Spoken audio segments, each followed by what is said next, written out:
ನಮಸ್ಕಾರ ವೀಕ್ಷಕರೇ, ವಿವಾ ನ್ಯೂಸ್ಗೆ ಸ್ವಾಗತ. ಇದು ಸುದ್ದಿಗಳ ಡಬ್ಬಿ.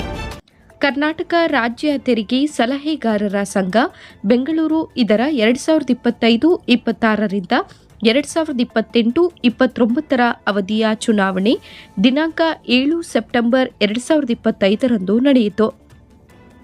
ಅದರಲ್ಲಿ ಕರ್ನಾಟಕ ರಾಜ್ಯ ತೆರಿಗೆ ಸಲಹೆಗಾರರ ಸಂಘದ ವಲಯ ಉಪಾಧ್ಯಕ್ಷರ ಹುದ್ದೆಗಾಗಿ ಸ್ಪರ್ಧಿಸಿದ್ದ ಕೋಲಾರ ಜಿಲ್ಲಾ ತೆರಿಗೆ ಸಲಹೆಗಾರರ ಸಂಘದ ಅಧ್ಯಕ್ಷರಾದ ಹೂವಳ್ಳಿಯ ಶ್ರೀ ಪಿ ರಾಜ್ಕುಮಾರ್ ಅವರು ಅವಿರೋಧವಾಗಿ ಆಯ್ಕೆಯಾಗಿದ್ದಾರೆ.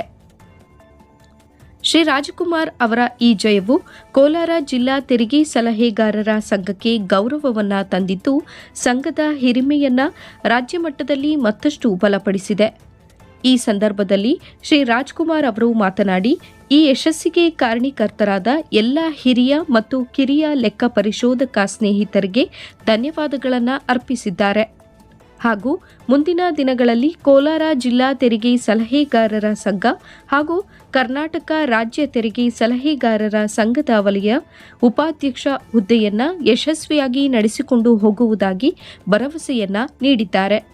ವರದಿ ಜಗದೀಶ್ ಕೆಸಿ, ಕೋಲಾರ ಜಿಲ್ಲೆ, ವಿವಾ ನ್ಯೂಸ್ ಕನ್ನಡ.